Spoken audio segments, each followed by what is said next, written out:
I was actually hoping to have the opportunity to keep us focused on our strategic plan throughout the year, not just with staff, but with faculty as well. So in the fall, I will be bringing this presentation with some updates to the faculty, and then I'll bring it back to you September 12th.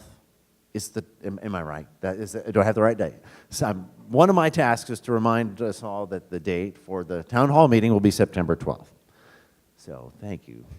All right, so these were our key performance indicators. I apologize if that print is a little small.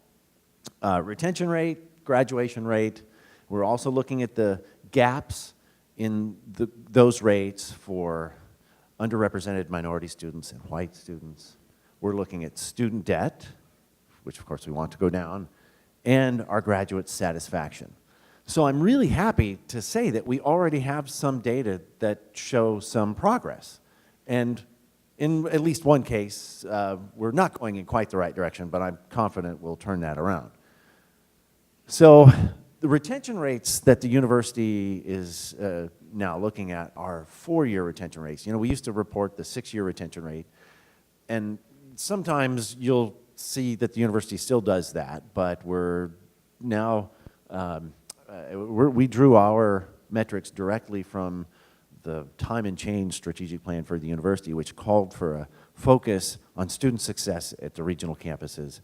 And so that's the singular focus of our strategic plan, student success, which is these metrics would suggest. You might guess that. So I provided the rates here, not just for our campus, but for the other regional campuses as well. Not that we're trying to compete with them. We know that's already a sealed victory. No, I'm just kidding. But it does tell us, it does give us some, you know, a bit of a mirror to look at.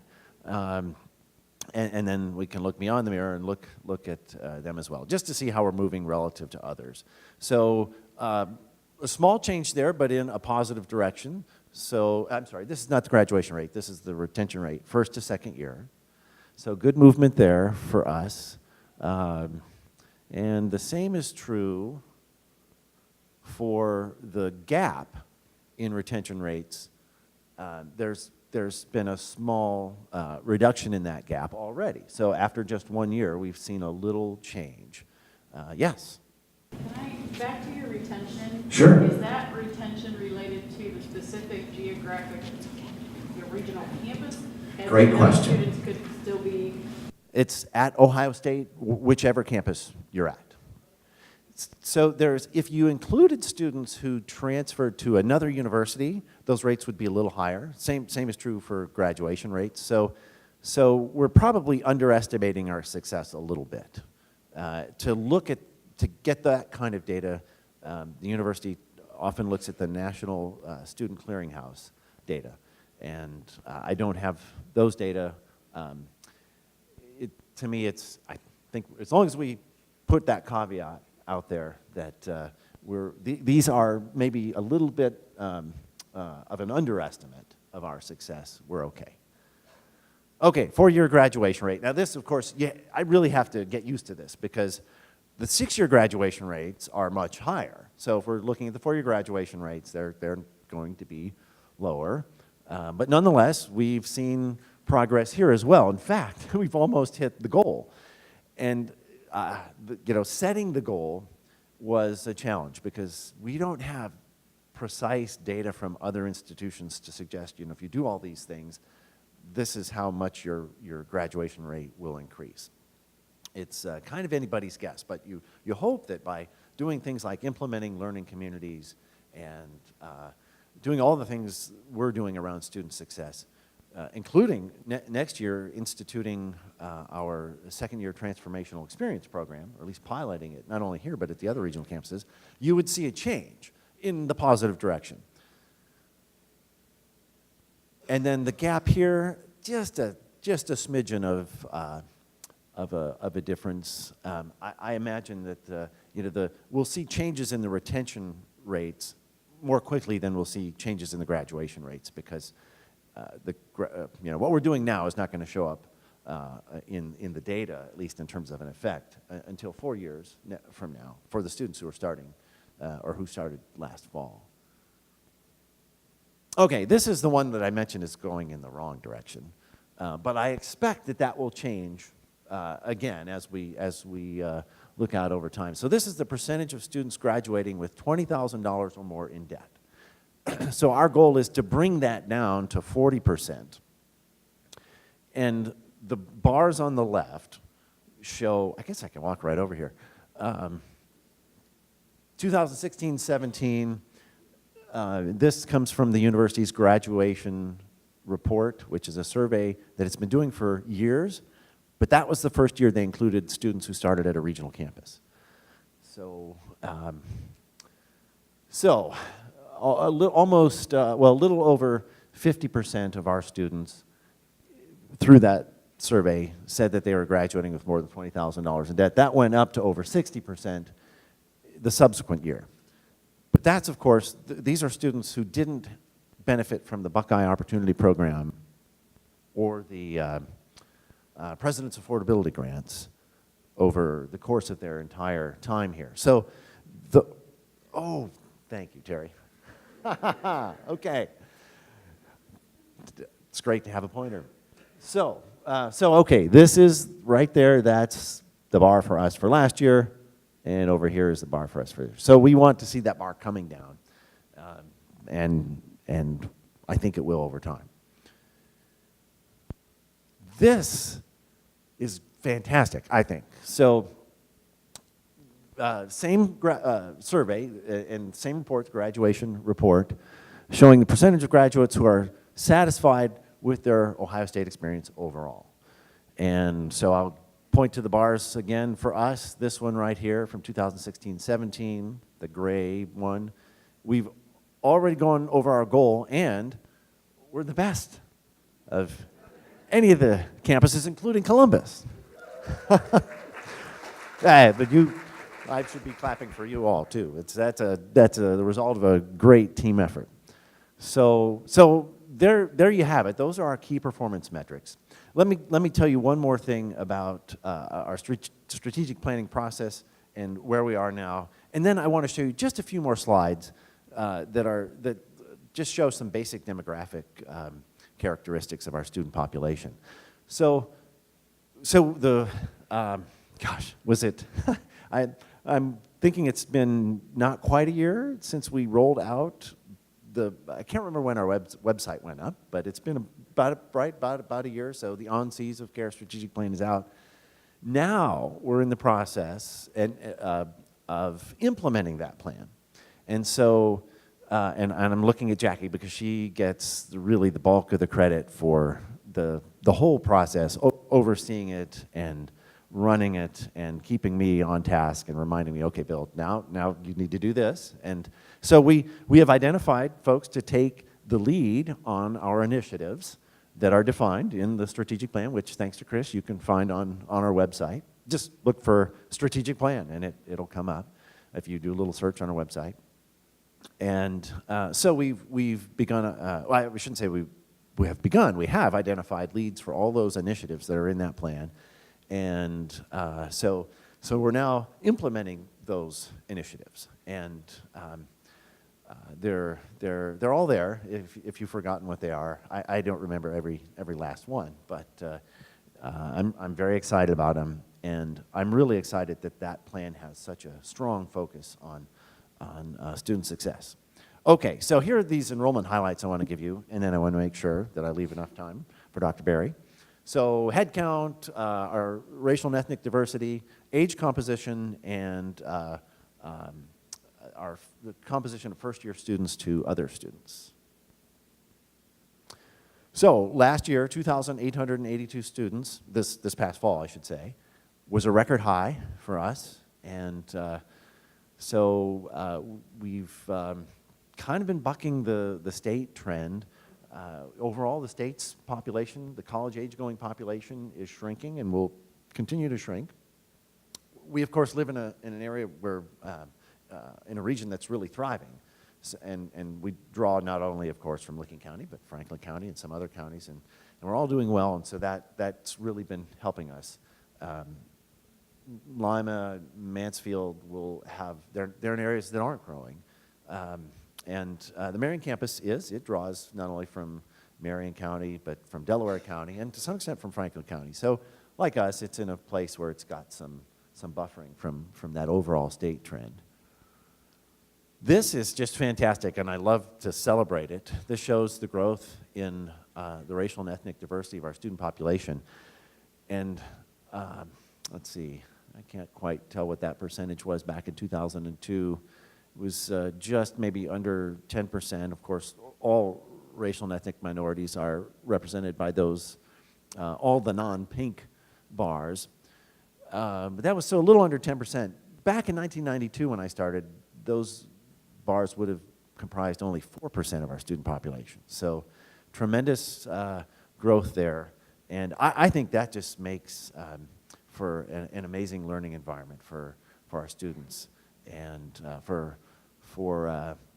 really for all of us. And I have to say that I give tremendous credit to our staff, and in particular to our advising staff.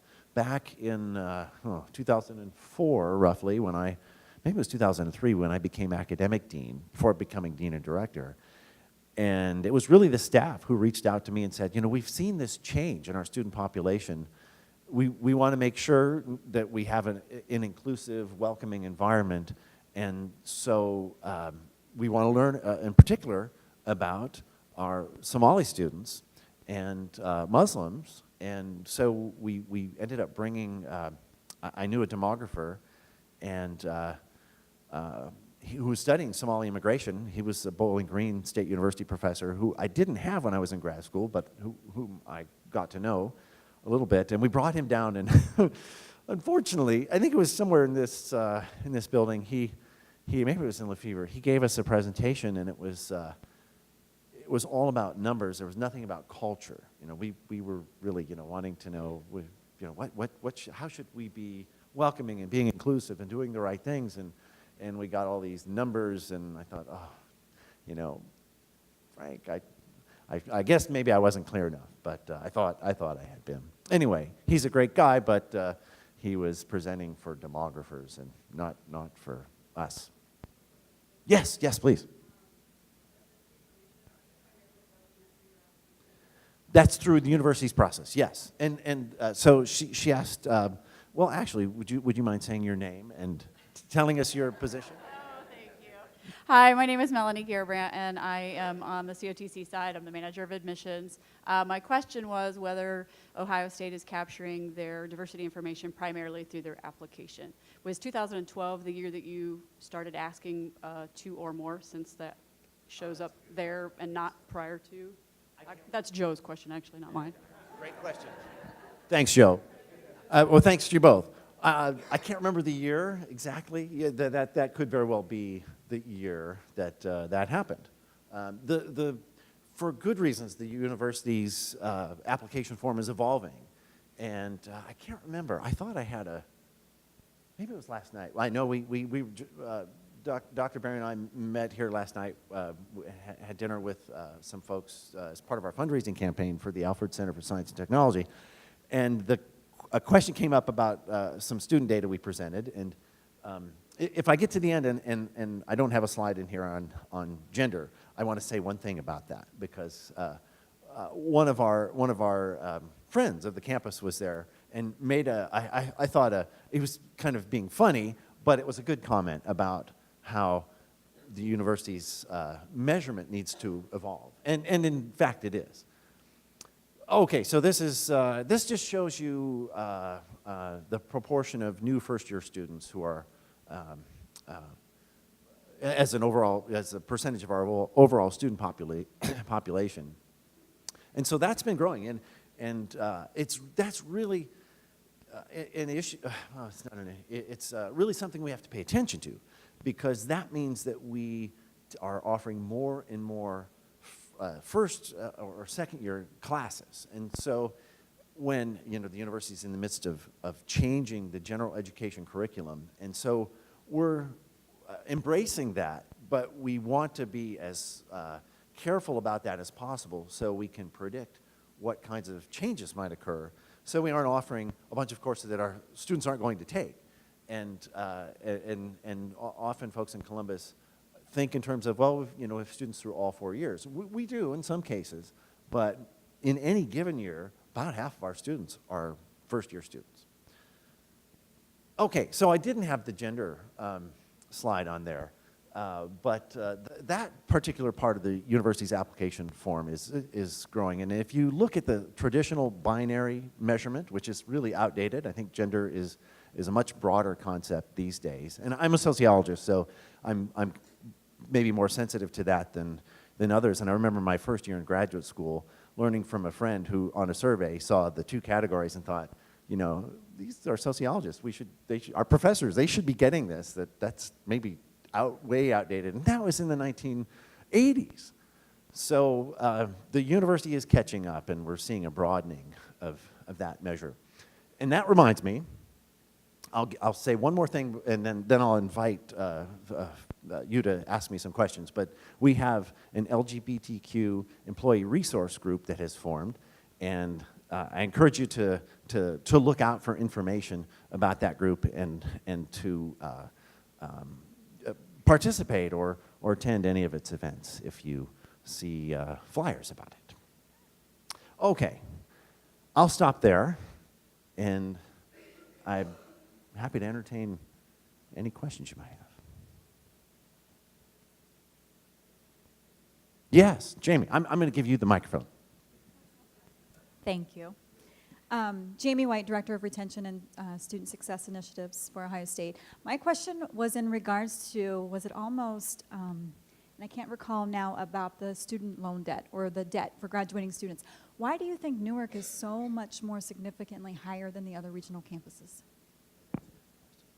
Great question, and I'm not 100% certain I have an answer that's accurate anyway. I would speculate that we draw from 71 counties, at least last year, from around the state.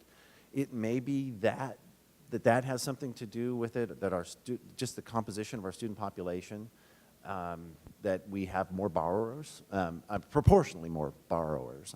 But I'm not sure. And it's really, you know, if you look at the demographics of the 4 regional campuses, and not thinking of ATI, I mean, you could kind of think of them as a regional campus, but we often don't. Mansfield is the campus whose demographics for their student population look more like, say, a community college. And I actually thought maybe we'd see something there, that Mansfield would stand out. And I didn't know where, but I thought, you know, either high or low, but maybe different. And they really didn't, at least in that first year. So I'm not sure, but it's definitely something to keep looking at, to see. Great question. Yes? Oh, availability of housing. God, very good point, Faith. Yes, that's right. So Mansfield has some housing, but not nearly as much as we do now. 320 beds here, almost 200 there. And then, of course, Lima and Marion do not. Very good point. Correct. However, Columbus has the wealthiest. Students coming from the wealthiest families, and probably they're not needing to borrow as much as our students. That's my guess. But there, too, it's a guess, so I'm not sure. But it's a great point. Think about Columbus. Yes? That's all right. I actually want to circle back to the gender question. Can you speak to just either at the federal or the state level whether you think any of that reporting may change? Do you think that that's a driver, though, of why we're still stuck on the 2? Thank you very much. That's a good question, and I'll look at Diane. Diane, if you want to weigh in, you're welcome to, but I'm not really sure.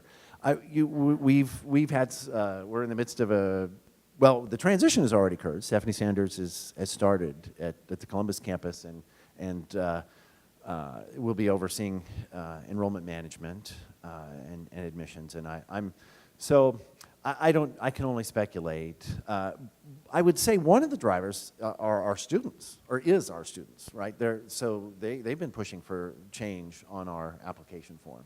And so I think it's probably, the pressures are probably coming from multiple areas to change. But if the federal reporting requirements are such that we have to, you know, I do recall a few years ago some discussion about that, and but unfortunately I'm probably not the best person to speculate there. Yes, Joe, and then did I see? Yes, we'll go up there. Thank you very much. Joe Ardro with COTC Research and Effectiveness. Thinking about key performance indicators for Ohio State Newark, broadening that just a little bit, I'm curious what you might think are key performance indicators for both institutions on the Newark campus, for example, fundraising or just other things. Where do you see strategic initiatives between and that benefit both institutions that we might keep an eye on?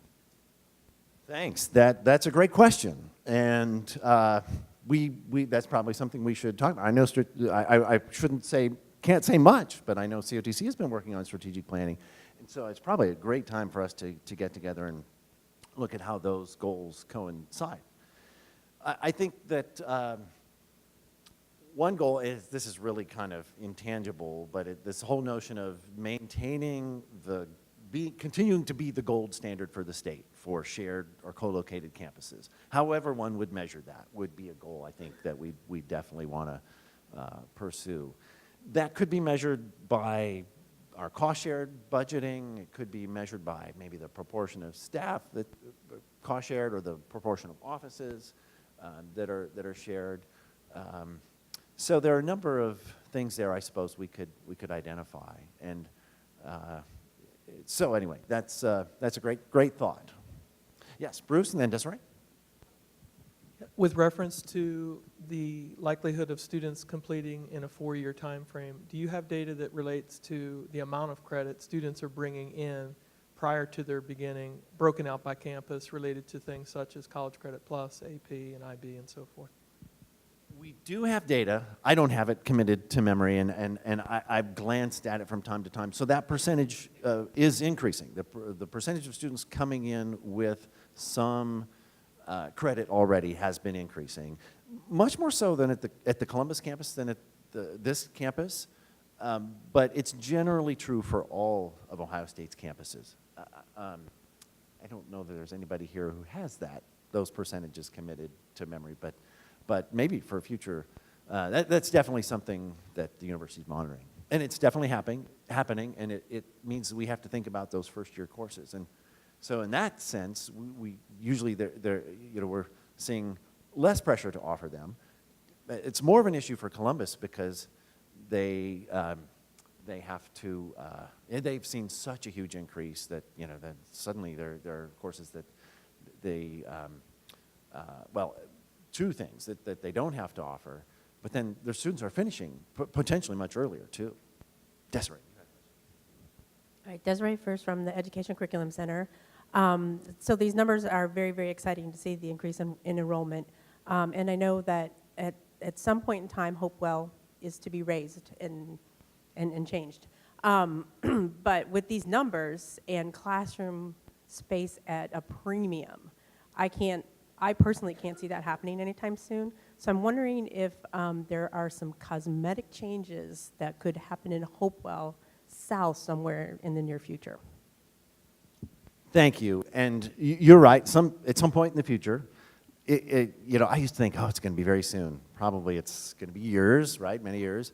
And we need the space. I know facilities folks in Columbus said you do have to commit to taking it down, or otherwise you're going to spend a lot of money to keep it going. And it'll be better to take it down and put up a more efficient building and more useful, functional building. And we'll do that someday. But you're right. And in fact, I'm looking at Brian because we've communicated about this, and I appreciated your thoughts about specific parts of Hopewell that could be improved. And I would say that every year, it's on our capital. We go through our capital budgeting, and it's like, okay, we could really, these things would be really good things to do, and it seems that there's always something that puts them down just below the level where we can fund them. So we do look at them, and we will look at them again this year. And in fact, the restrooms in one case. So we will. We will hope that we can prioritize them. Thanks, Desiree. All right, I will now turn it over to my friend and colleague, President John Barry. First and foremost, I have to apologize for my voice. I normally do not sound like a cheap version of Barry White. And I have to tell this one story, and I know some of my colleagues are getting tired of hearing it. But we had a open forum and a meet and greet with the community in Knox County, and my voice was shot. It was barely audible. And the nice student worker at the front desk, was it Travis? Tyler. I keep calling that poor boy Travis. Tyler, who was a very, very nice young man, he said, well, first and foremost, I have a cough drop, and I'm going to give it to you. I'm like, oh, that's nice of him. So he gives it to me. I'm sure that was in his bag for about 3 years. It was the nastiest thing I've ever done. It was mostly paper, but it was very nice of him. And I said, Tyler, usually, really, truly, I don't usually sound like Barry White. And he was staring at me. I said, Tyler, you have no idea who Barry White is, do you? He's like, nope. And I loved it. Is he a student? No, he's dead. So, no, he's not a student. I said, well, he's a soulful singer, rich voice, really deep. He said, oh, is he like Drake? I'm like, okay, Tyler, our conversation is now over. We are absolutely done. But let me go ahead and get this process started. But before I do, I want to echo something that Joe asked and something that Bill responded to as well. In terms of the relationship and the dynamic between Central Ohio Technical College, The Ohio State University at Newark, how do we leverage that? How do we measure that? How do we continue to foster it and grow it? One of the things I will tell you, and Bill and I talked about this, we talked about it being a part of COTC's strategic plan. It is very important to us to maintain this relationship, to manage it, to expound upon it. And one of the pieces that I will tell you is, even at the event last night where we were hosting potential donors or individuals to support the new Science and Technology Center, that in and of itself is a grand feat when you look at any of the other regional campuses and their relationship with their two-year partners. I dare say that would probably not have occurred at any of the other ones. These open forums when we are all together universally having these discussions do not happen at the other institutions. I had the chance to work on the Lima campus at Broad State. We did not have a forum like this in a 2-year span. There had not been a forum like this in a 20-year span. So we will continue to manage what makes us unique and different and provides significant competitive advantages to other institutions. Bill and I have talked about, we love that the state keeps asking us about, how do you do this? How do you manage this process? How do we replicate that? The other thing that we are talking about doing is show us some money. It's wonderful that you see the accolades and you provide that. Now benefit us, and other institutions will look at this in a much more critical eye if they see a tangible benefit other than what we espouse. So do know that this is something we will continue to do. And as I start to give you some of the vision that I have for COTC in the upcoming future, that will be a strong component of it. So who are we? Who do we want to be? Who are we growing to be? As an institution, we want to cultivate a significant learning community. These are our 4 core goals as we move forward as an institution. Engaging in self-discovery. We met with the Strategic Planning Council yesterday. We were taking some deeper dives into who we are. We actually looked at some of our critical data as well, and our KPIs of indicators of success or indicators of gaps that we need to attend to. We must reflect deeply as to who we are and division who do we want to be based on that. A common belief in excellence. We are an exceptionally good institution. I would even say a very good institution, but we have the potential to be an excellent institution. We have to leverage some of what we do. We have to improve on some of those factors as well, but that is our goal, to achieve a common belief of excellence. Enduring and ensuring diversity. Bill told you all about the enhancement of who Ohio State is at Newark in terms of its diversity and inclusion. What I will tell you is we're very proud. You saw some of the elements there at COTC as well. We are a diverse community of scholars, of individuals who are working towards some sort of personal and professional development. We want to ensure that we meet that we understand it, and we enhance it. And helping each other reach our goals. That's the one piece that I want to make sure that comes across. We are a community, and we need to act as a community. We need to move forward as a group. We need to support one another. We do that both as an individual group through COTC, and we do it through our partners at Ohio State Newark. So people ask me, they're like, what's your personal philosophy? How do you live and how do you lead? These are my 7 tenets. These are the pieces of advice that I take to myself and I give to others. Is first and foremost, I do not sweat the small stuff. There is small stuff abounding. Every day we deal with issues that are mission critical. Those are what we need to attend to. The smaller things and details. Jan was so funny when she came in. She's like, where do you want to sit? I don't care. I'll go over here. And she said, do you want to be over here? I don't care. You just tell me where I should go. Those are the small things. I don't want to sweat those small stuff at all. Having this forum is the big thing. This is the important piece, getting the group together. Always do what is best for students. That'll be our mantra today and every day. Those are the constituents we all serve. You know, one of the pieces that is very interesting, I tell the groups that I work with, higher education is so different because our constituents and our customers are also our product. And if you think about that, that's very, very unique. So not only do we have a responsibility to meet some of their needs, we have to mold them, shape them, help them become something they're not today. So the customer is not always right, but the customer should always be listened to. So making sure that we do what is in the best interest of our students will always be first and foremost. Do what you can with what you have from where you are.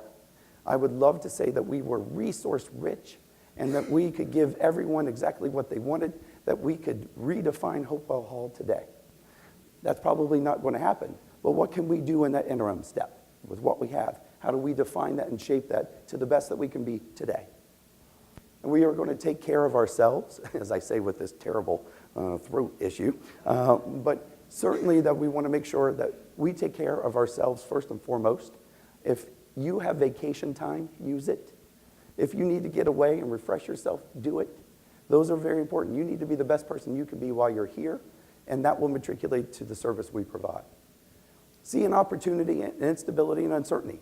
These are uncertain times as a nation, as a state, as a system of higher education. One of the things that Bill alluded to, and it is absolutely right, being in Central Ohio is very unique right now. And we actually had a chance at Rotary to listen to Kenny, who was from Vision 2020, Columbus 2020, and he was talking about the development of the state, but in particular Central Ohio.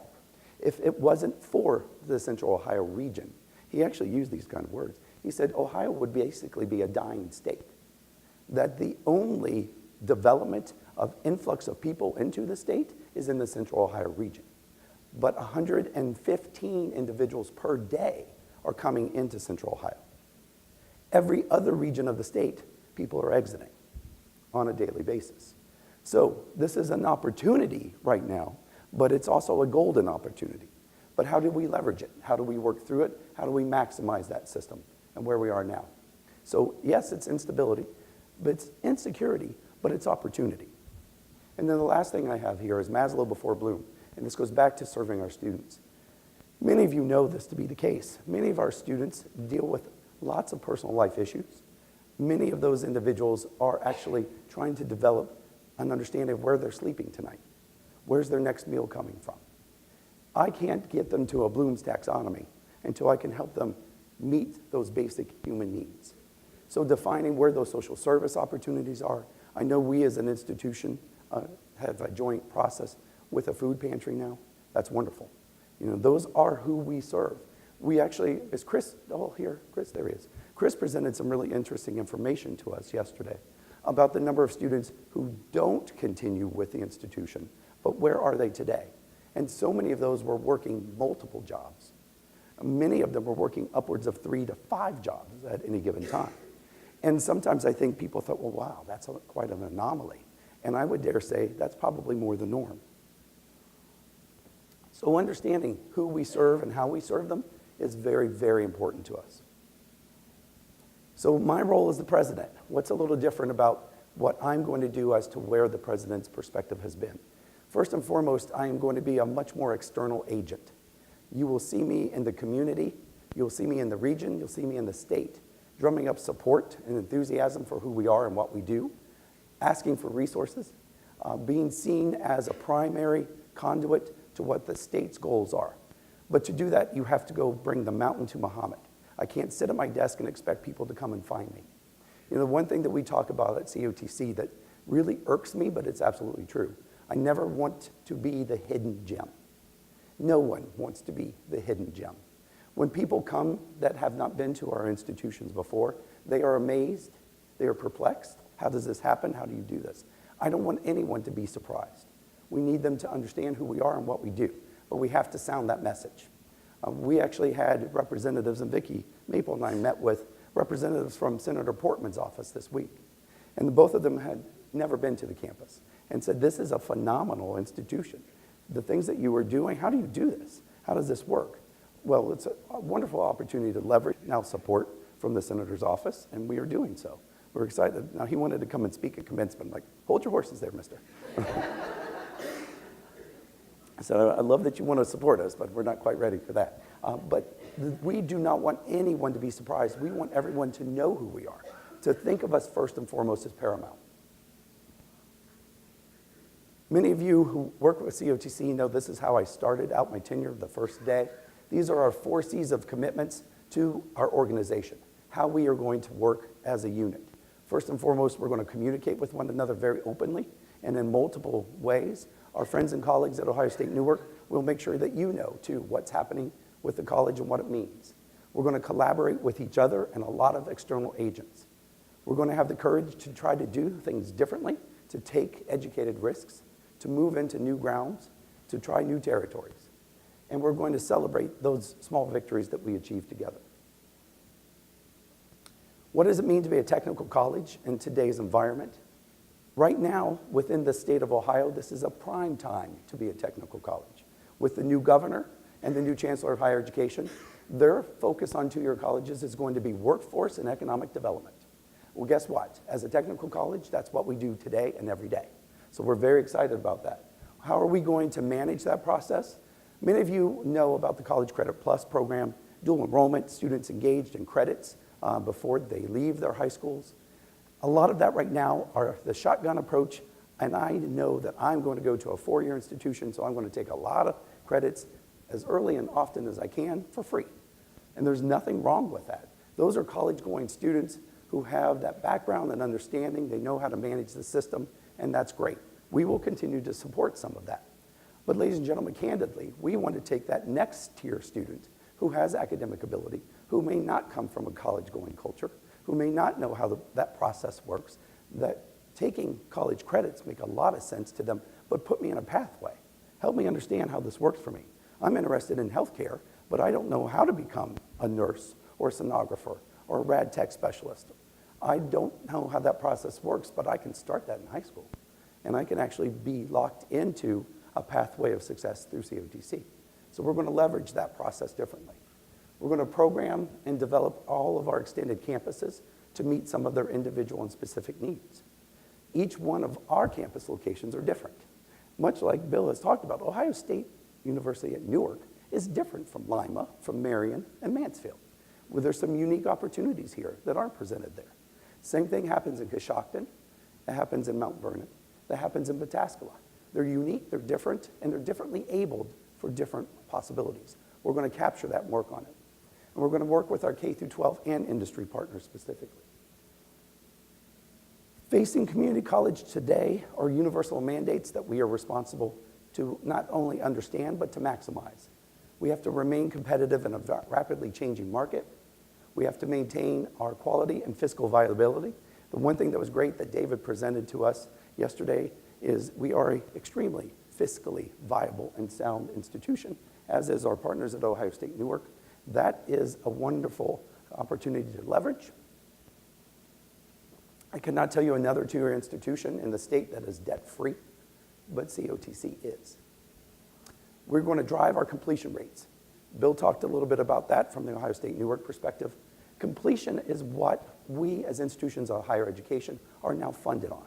It's not access, it's not butts and seats. It's how do these individuals succeed and how do they achieve some measure of productivity for themselves and their communities.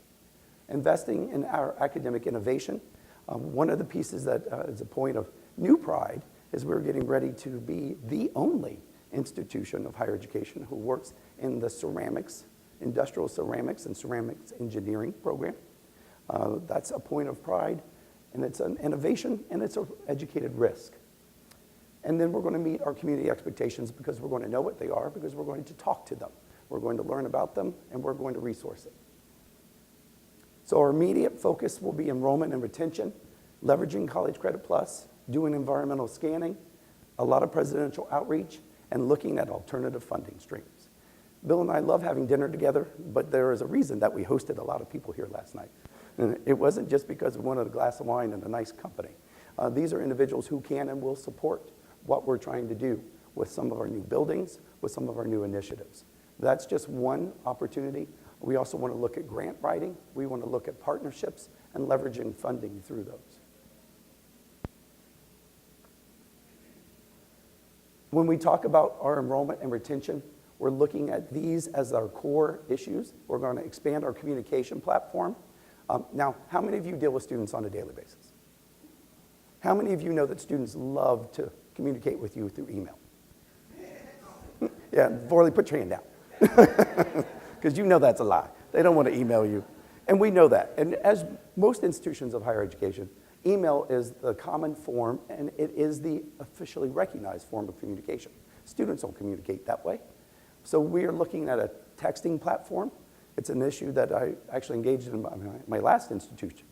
At emails, we had an 18% open rate. So if we send a student an email, 18% of the times they opened it and did something with it.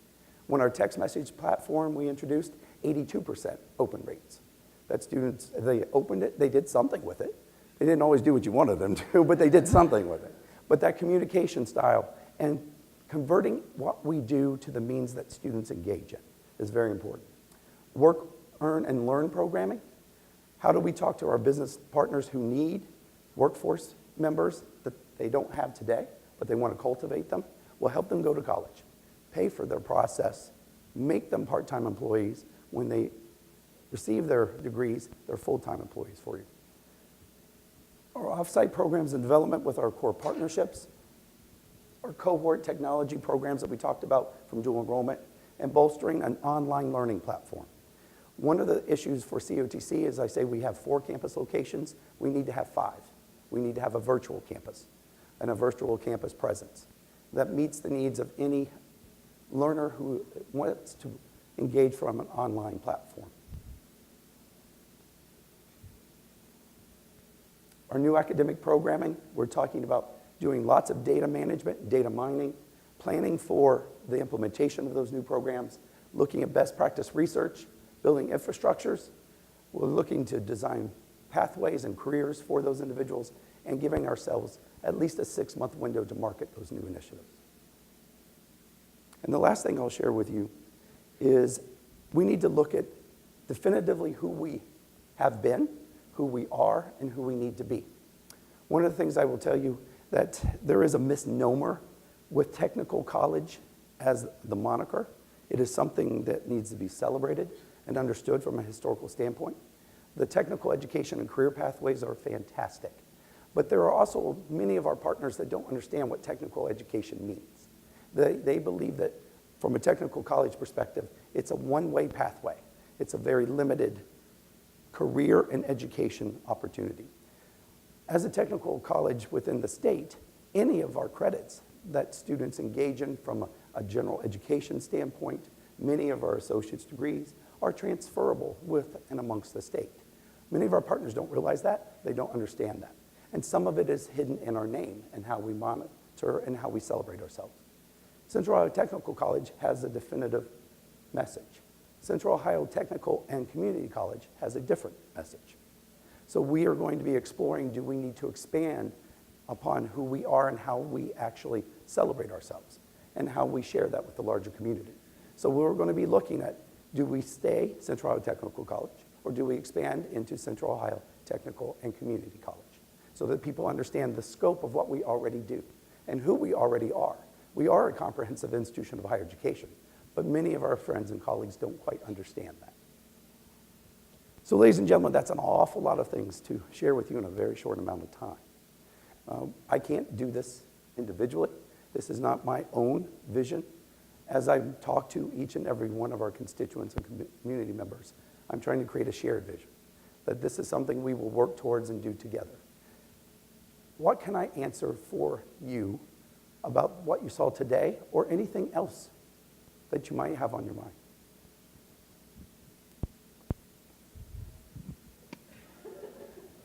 Now, I'm sure everyone is surprised that Joe has a question. Thank you, Dr. Barrett. It's kind of neat, actually, to see this, I think, the third time, and I appreciate the open communication and the consistent message. So that's just a first comment. The question is thinking about key performance indicators and knowing that we're working on what that next strategic planning process is going to look like, and having had a chance now to see some of the KPIs from your time here before and what we currently have. Are there key performance indicators that we're not looking at that you think perhaps, and not necessarily put you on the spot, just kind of trying to think creatively here, that maybe you've experienced at other institutions or you would want to try to look at here that would be success indicators that we maybe haven't thought of yet? Sure. No, that's a very good question. What I'll tell you is this institution does a very good job about looking at the most strategic and most important factors. They really do. Now, there's some certain things that I think we need to leverage differently and certain things that we need to drill down more. It's one of our things when we ask about satisfaction rates. We have satisfaction rates from all of our vantage points. How do our cost-shared staff feel about the relationship? How does our COTC-only staff, how do our faculty feel about it? It's one thing to know where that measurement is. It's another thing to drill down to find out answers and to understand issues and to provide then the resources back to. So I would not say that, I'd say we're asking the right questions. I think we need to drill a little further into an understanding of where those answers are coming from. So that, if that makes some sense, I think we're asking the right things. As I've been at other institutions, drilling into an understanding seems to be where I want to go next. A deeper dive in some of those. Even though Chris and I talked about, we don't like that term, I use it as well. So we'll take a deeper dive. Thank you very much.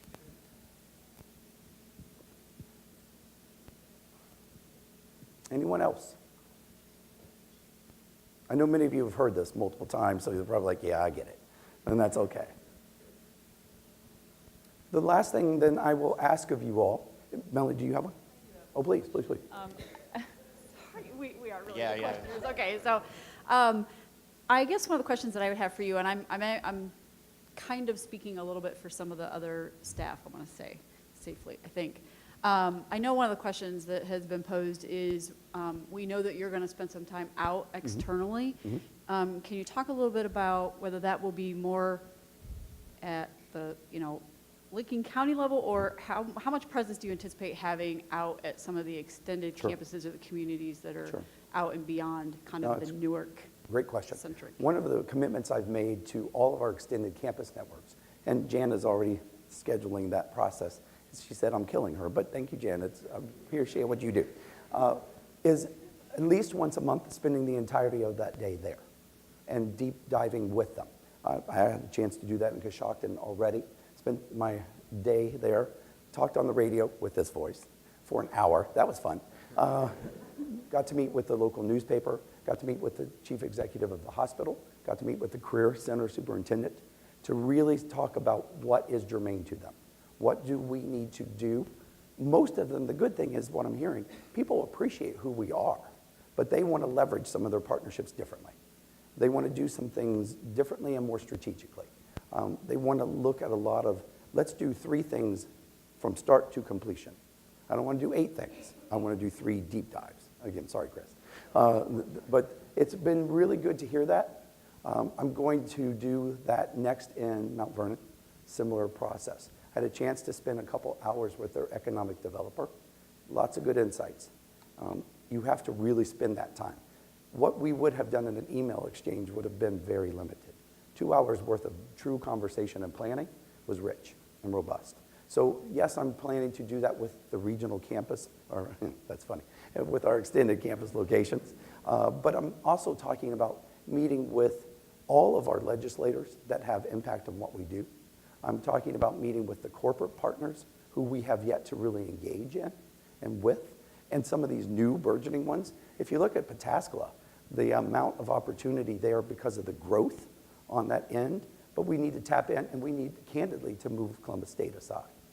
I said, you know, I appreciate who they are and what they do, but we can provide a different level of service and engagement, but we have to open and pry that door. So I'll do that. I have no shame. I will be happy to beg. Let me in, and then I'll tell you what we can do. So I'm excited about that. Some of you may or may not know that we are getting ready to embark on a major renovation to the Pataskala campus. How many of you have actually been to our Pataskala campus? Okay. So for those of you who have been there, you probably know that it needs some tender love and care. It's a nice facility, but it's the old Grand Host East. I know, I'm trying to be nice. It is, it's the old Grand Host East ballroom. And it is funny because our students affectionately say it's early ballroom meets funeral parlor. And so it still has the old chandeliers and the old Victorian carpets and such. So we're about to do a $3.2 million renovation to that by state funding. But, and I know Kim's not here today because she's ill, but Kim, Mano, and I want to actually raise some private funds to supplement that. We want to move that from about 3.2 to 5.5 million. So again, having to go into the community, build rapport and relationships. I can't just show up and be like, you don't know me, but could you write me a check for $500,000? That's not the way that process typically works. You know, first I have to get to know them. They have to get to know us. What can we do and provide with and for them? And could they or would they support that process? So it's wonderful to do about this 3.2. The 5.5 will be much, much better. So good question. Thank you. Anything else? Please. You mentioned infrastructure and virtual campus, and I wonder if you might be able to expand on those. Sure. Infrastructure, first and foremost, is for us to take a comprehensive look at who we are, what we do, how we do it, and who's managing that process. You know, one of the pieces, and I know Lori's here somewhere. There's Lori. Lori and I have already talked about there's some structural pieces that have to happen with academic affairs in order for them to take things to the next notch level. So we're already building some thought process around that. And then when we talk about this virtual campus identity, we want to make sure that we have the infrastructure to support faculty to develop those types of coursework, that we then create the support networks that go around that as well from a virtual design. So you can actually step into a virtual campus environment. So if I needed, and Connie Zhang knows this, if I needed all my extended services, are they readily available? Can I access them seamlessly? So we have to create that infrastructure before we can say that we have a virtual campus as well. So it's all those components together. And the one thing I will commit to this group, we won't launch things that are halfway done, that we need to complete them and make them as robust and ready to go so that we can say we truly have that ready. A very good question. Thank you. Anything else that I can answer for you? So the last request that I would have of you is I am actually going to, with all of our cohort staff, to produce an investiture program. So think of it as an inauguration light event. That will happen on Friday, April the 26th at 2 o'clock in the Reese Center in the auditorium. And you're all invited. So if you could attend, we would love to have you. As Jackie told me to say, though, some people still have to work. So, but if you would be so inclined, we would love to have you. The event is 2 to 3:30, and then we'll have a reception from 3:30 to 4:30 in the Warner Center. And we'd love to see you all there. Thank you all very much. I appreciate your time and attention.